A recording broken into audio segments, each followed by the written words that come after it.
Sveiki visi, su mumis tinklalaidė Su kuo kariausim yra žurnalistas Saldziunas. Šiandien mes kalbamės apie Rusijos grėsmę iš rytų. Mes manome kartais, kad mes esame vieni iš tų nedaugelio, kurie supranta Rusijos grėsmę, nes mes esame Rusijos kaimynė, bet Rusijos kaimynė taip pat yra ir Norvegija. Šiandien mes kalbame su Norvegijos užsienio reikalų ministru Espen Eide.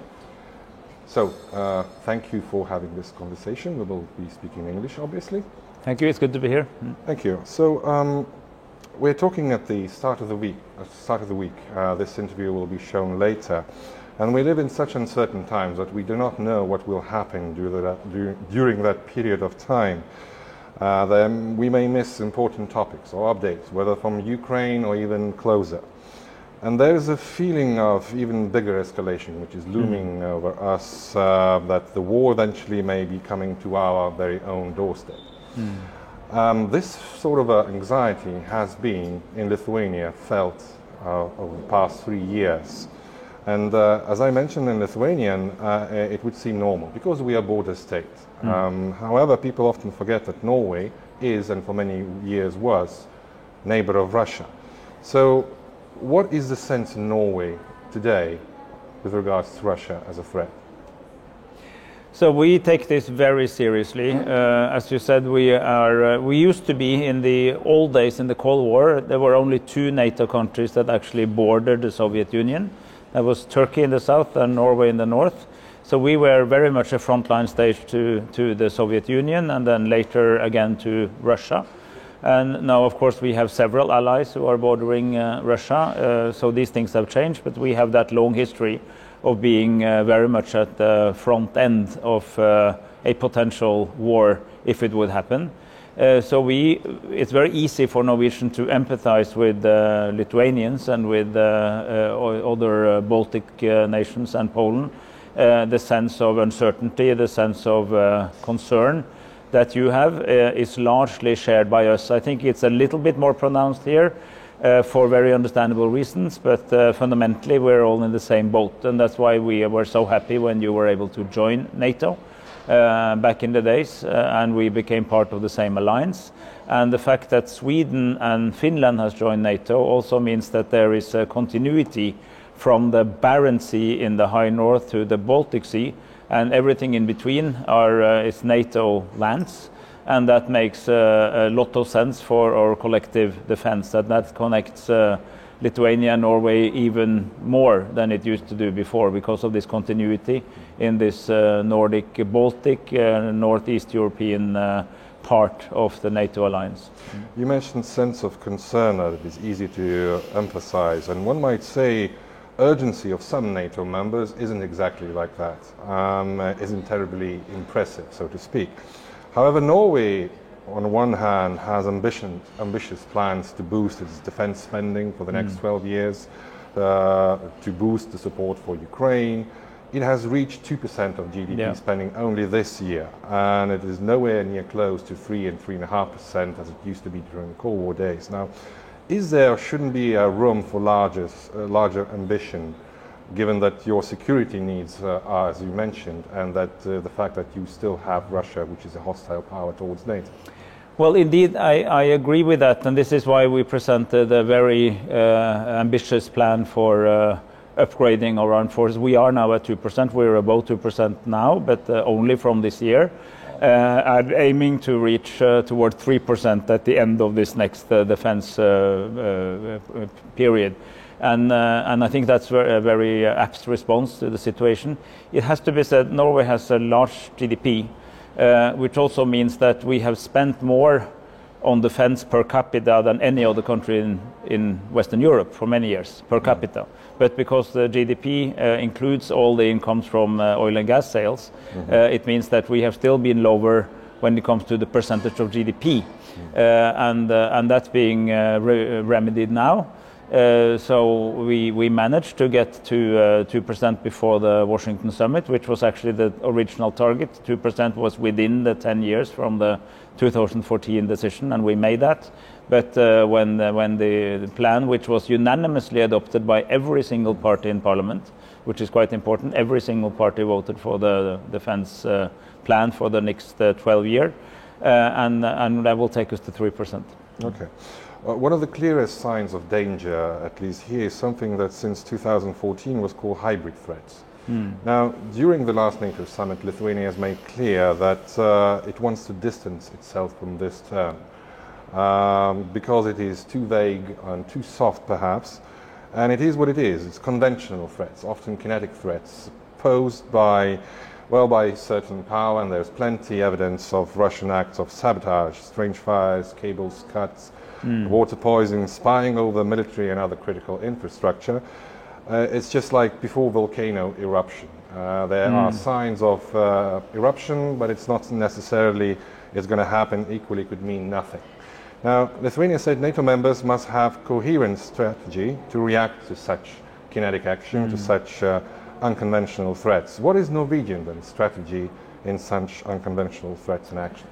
So we have very much shared the perspective among all the Nordic Baltics. We have discussed this at length in that particular group of 8 countries, the 3 Baltic states and the Nordic states, and we do agree that the conventional concept of hybrid conceals that it includes kinetic, as you correctly say. It's not only cyber attacks and disinformation, which is bad in itself, but it also clearly non-conventional kinetic attacks, meaning not invading armies, but cutting of cables, paying criminals for arson, these kind of things. So we try to be more open about that is happening, share information every time it happens, and try to see the patterns.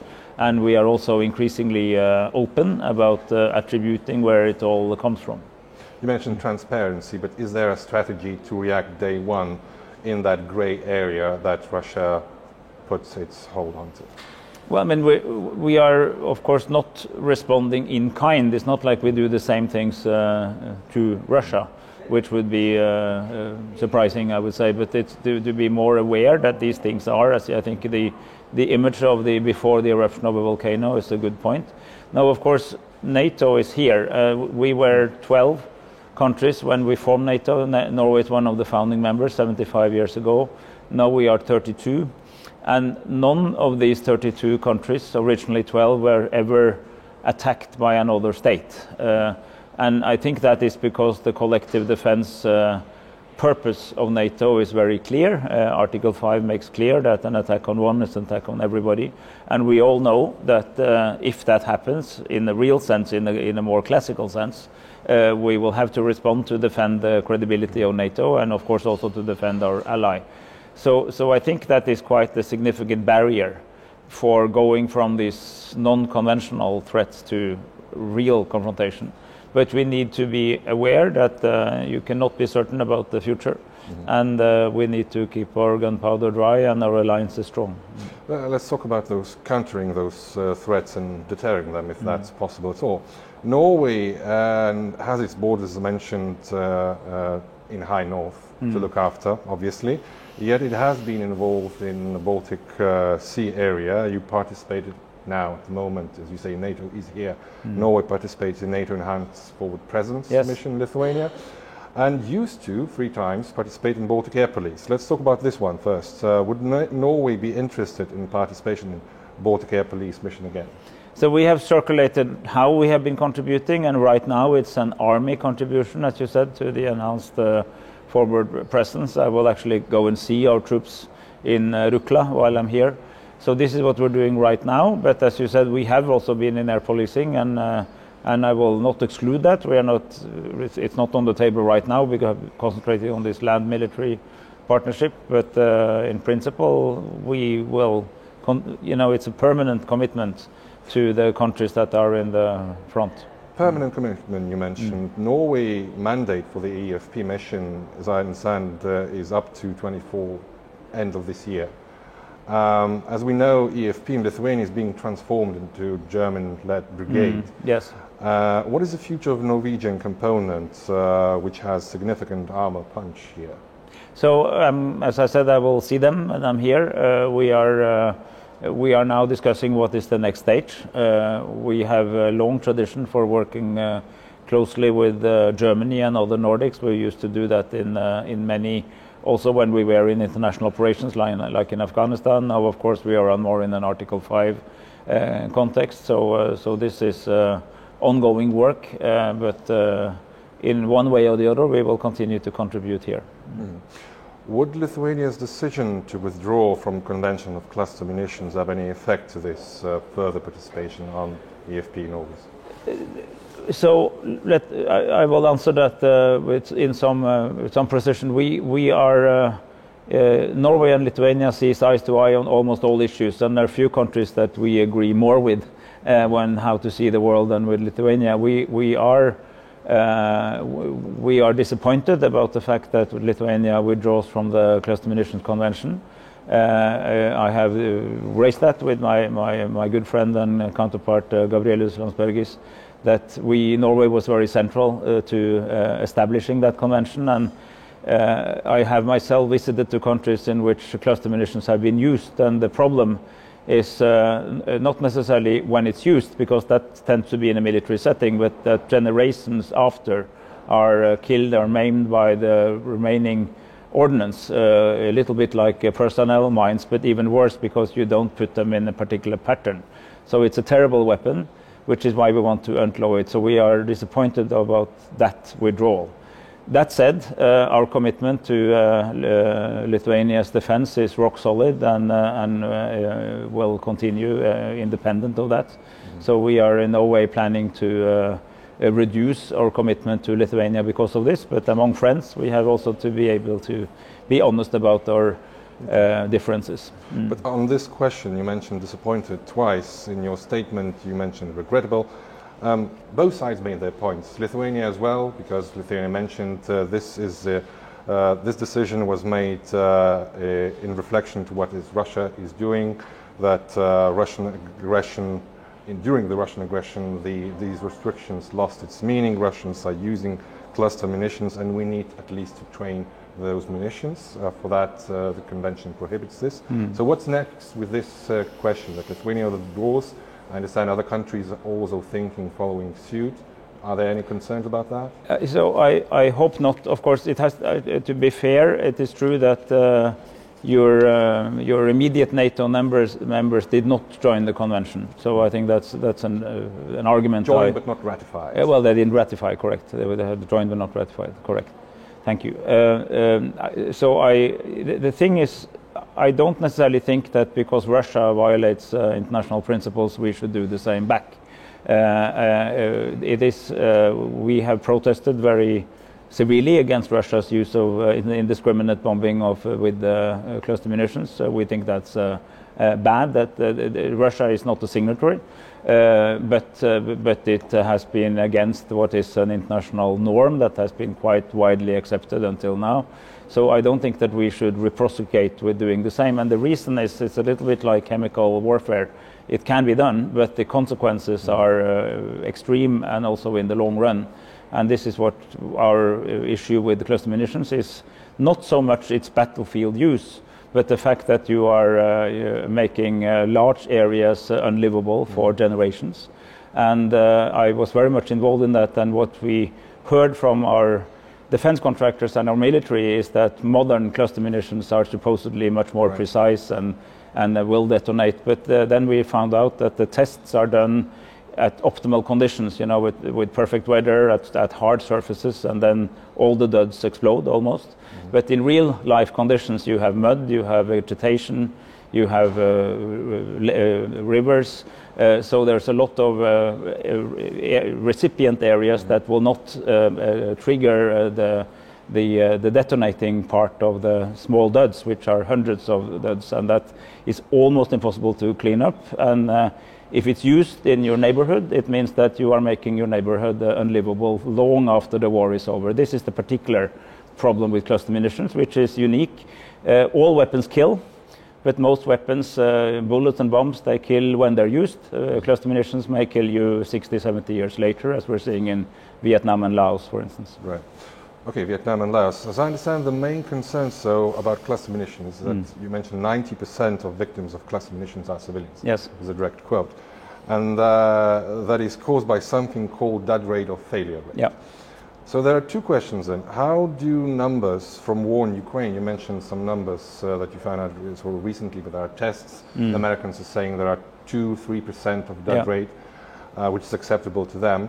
How do numbers from war in Ukraine reflect on that statistics? So I don't, frankly, I don't have exact new numbers because these areas, of course, are most of the areas where cluster munitions have been used are still at war. Right. Which means that I don't think perfect statistics apply yet. But from other conflict zones, we know that, and I remember these numbers very well. 2 to 3% is actually correct if the surface you're attacking is hard asphalt or hard concrete. You know that will normally be true for the modern cluster munitions. Airfields, for instance. Or airfields. But if it's in farmlands, if it is in vegetated areas, you might have a rate of 30-40% that does not explode, and this is the problem, that this is the real life use, because conditions in war are normally not perfect when it comes to, so the problem is that the testing is done to get the good results, and this is the worry, and it has been demonstrated over and over again, and this is why we and so many of our Western allies decided to take them out. And I actually personally was back then involved in the physical destruction of what we had of cluster munitions to make sure that they would never be used again. You mentioned sort of a thing that is a reality. The real rate of the death rate may be higher in that particular area. 10 times higher, probably. 10 times, for instance, yes. However, the other argument that Lithuanians are putting forward, and the Ukrainians, which are using cluster munitions against Russians very effectively in the uninhabited areas, in the areas where the Russian troops are gathering. They're saying that, Russians are using cluster munitions and their death rate is even far worse than ours. That's probably number one. And that if they are using, why can't we use back, and why can't we train? Because the convention prohibits even training with them, storing those munitions. So we don't really know what will happen. But since the Russians are using, they will use against us. This area will be already contaminated by the cluster munitions, theirs, not ours. So we could, so we can contaminate a little bit more. Yeah. Well, I mean, would you use chemical weapons if the Russians used them? I mean, probably we don't have those. Yeah. We don't really have those, right? No, exactly, and we don't have them because we have a convention prohibiting chemical weapons, which is one of the most effective disarmament measures. That actually has its roots. It's not so old, but its roots is after the First World War, because it was much more used in the First World War than in the Second World War, and one of the reasons was that the terrible effects became known to people. So we have tried to say that there are certain types of weapons that we should avoid using, and I say that with deep respect, because I know that we are now in the dramatic circumstance of war, and wars are terrible.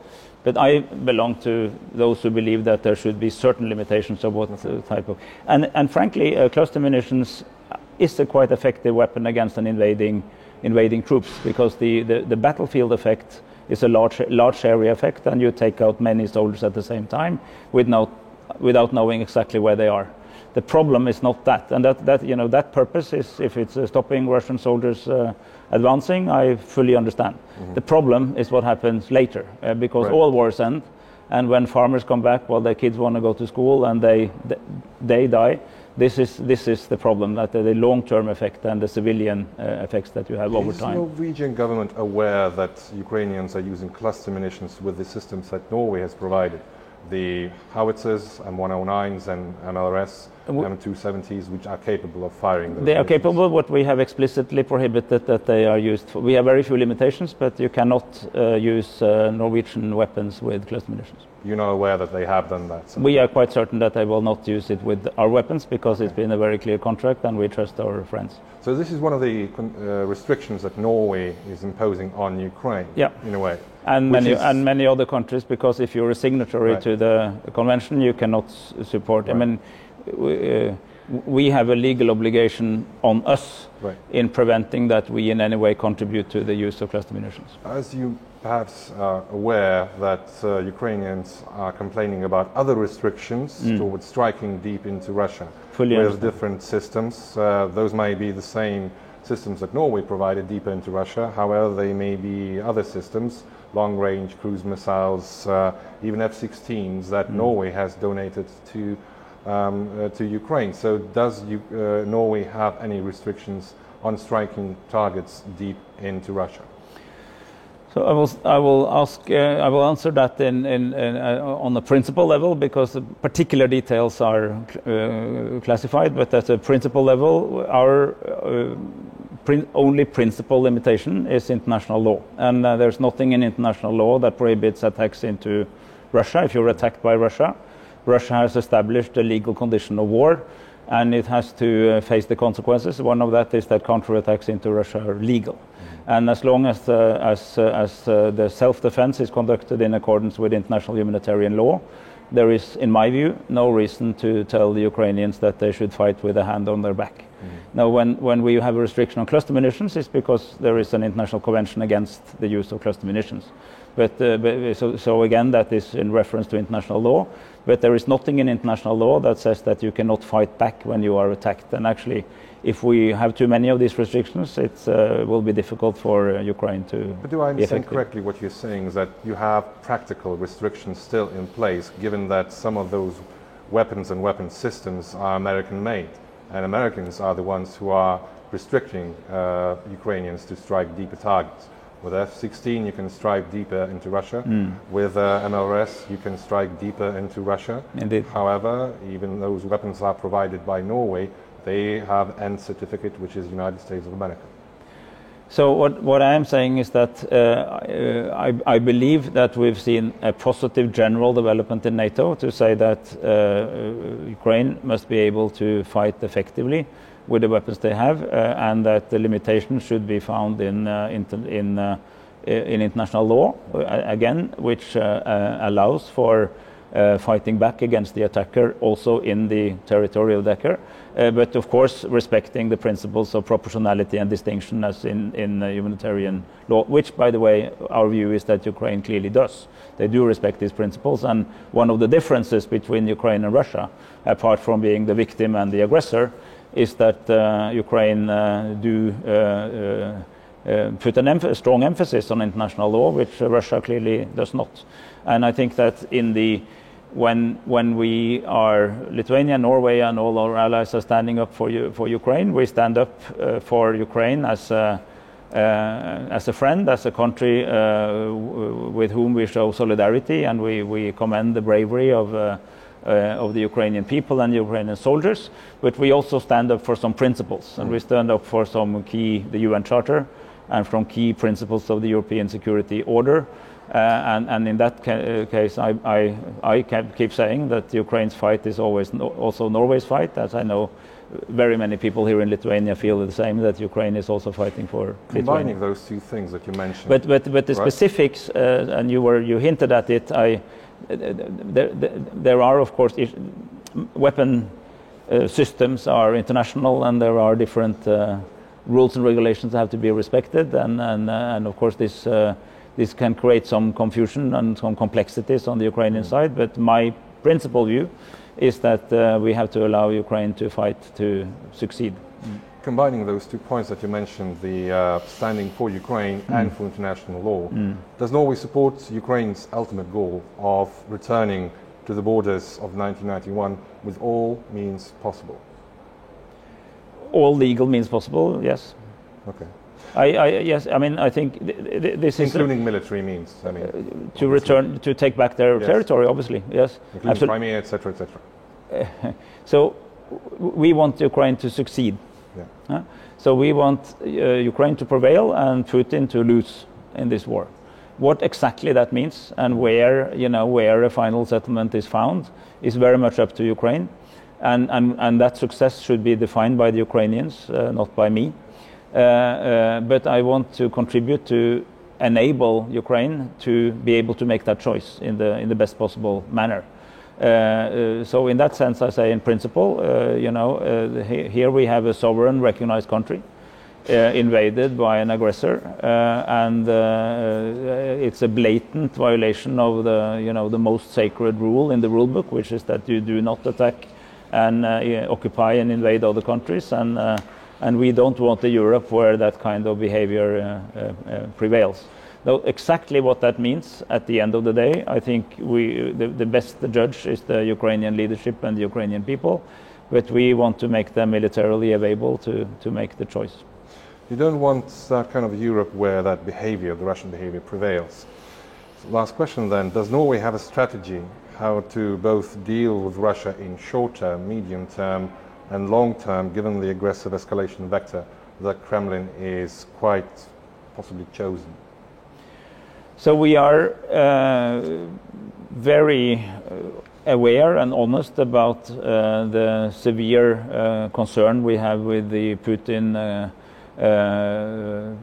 regime in Russia, and that has shown an increasingly aggressive face, and that standing up for Ukraine is part of the response to that, and we have to remain vigilant for what can happen next, both in the situation of Russia succeeding in some form, but also in a situation where Russia fails to succeed in Ukraine. So this will be with us for a long time. Then, of course, we hope one day in the long future to re-establish relations with a more normal Russia. How do you define that? You mentioned Putin regime. Well, I mean, Putin is in its 70s. He's not going to be there forever. We don't know what comes next. That, of course, is also very much up to what Russia chooses to do. Last week I met Oleg Orlov, who's one of the founders of Memorial. Actually, a person we helped release from prison through a major prison exchange that Norway was involved with 6 allied countries on the one hand, Russia and Belarus on the other. And Oleg Orlov, reminded me that there are people in Russia who think differently, and that our issue is with the Russian government of Putin, not with the Russian people, and which is why we want to keep in touch with the civil society, the human rights activists, the democracy defenders of Russia as well as Belarus, because we want to encourage them, and we know that that's a long and hard struggle. But we should not forget the people who are imagining another Russia. And we have seen authoritarian regimes before transform into more modern democracies. And of course, that's the long-term hope. But for the foreseeable future, we need to be vigilant and keep NATO strong and united. I see. Thank you, Minister. Thank you for this interview. Thank you. Mes dėkojame Norvegijos užsienio reikalų ministrui Espenui Bartui Eidė ir mes su jumis sveikiname. Likite sveiki, iki kitų susitikimų.